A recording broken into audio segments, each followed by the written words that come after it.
안녕하십니까. 이주영 법무사입니다. 최근 경기 불황으로 모두 어려운 시기를 보내고 있습니다.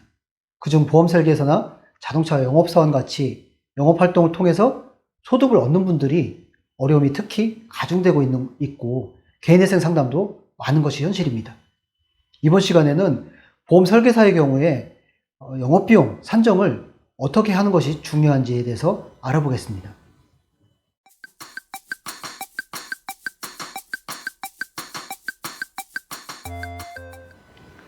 보험 설계사도 개인회생이 가능할까요? 결론부터 말씀드리면 가능합니다.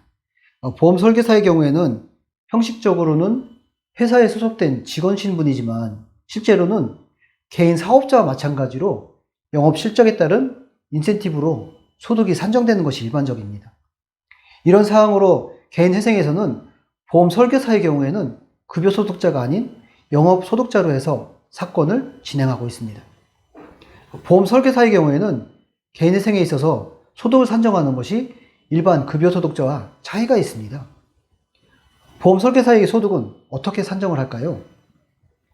보험 설계사의 경우에는 개인회생을 신청할 때 최근 1년간 회사에서 지급받은 급여, 또 수수료라는 것이 영업 실적에 따른 인센티브를 말하는 것이지요.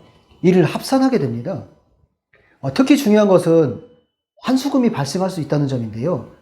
환수금이라는 것은 보험을 판매할 때 해당 보험의 계약기간만큼 수당을 받게 되는데, 만일 보험 가입자가 보험을 해지하게 되면 일정 금액을 보험회사에서 환수를 하게 됩니다. 이렇게 되면 실적이 적어지면서 급여가 낮아지고 부채가 증가하게 되는 원인이 될 수 있습니다. 또 개인회생을 진행하기 위해서는 영업비용을 제외해야 합니다. 보험 설계사의 영업비용은 어떻게 산정할까요? 수입의 경우에는 회사에서 발생하는 급여 명세서나 수수료 지급 명세서 등을 통해서 확인이 가능합니다. 그런데 영업비용은 회사에서 발행하는 자료가 있는 것이 아니기 때문에 채무자 본인이 영수증이나 카드 사용 내역서를 통해서 영업비용으로 지출한 금액을 소명해야만 법원에서 이를 인정받을 수가 있습니다. 영업비용 소명이 안 되면 어떤 결과가 발생하게 될까요? 만약 채무자가 영업비용으로 지출한 내역을 소명하지 못하게 되면 소득에서 영업비용을 공제받지 못하게 되고, 결과적으로 매월 변제해야 되는 변제금이 높아지게 되는 불이익이 있는 것이죠. 영업비용은 그럼 통상 어느 정도 인정이 될까요?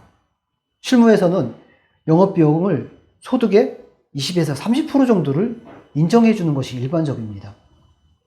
최근 1년간 월 평균 소득이 400만 원인 경우에 매월 80에서 120만 원 정도가 영업비용으로 인정을 받을 수가 있습니다.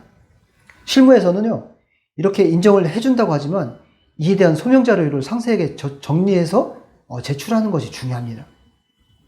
영업비용이 실제 30%를 넘는 금액을 사용했다면 이에 대한 영수증, 또 카드 사용 내역, 이런 것을 소명 자료로 첨부하고 이를 상세하게 정리해서 법원에 제출한다면 인정을 받을 수가 있습니다. 보험 설계사의 경우에도 수입 산정을 통해서 개인회생이 가능하며, 특히 지출되는 영업비용을 어떻게 산정하느냐에 따라서 변제금이 달라지기 때문에 영업비용에 대한 지출 내역 산정에 보다 신중한 접근이 필요합니다. 이번 시간에는 보험 설계사의 개인회생 진행 시에 영업비용은 어떻게 산정되는지에 대해서 상세하게 알아보았습니다. 구독해 주셔서 감사합니다.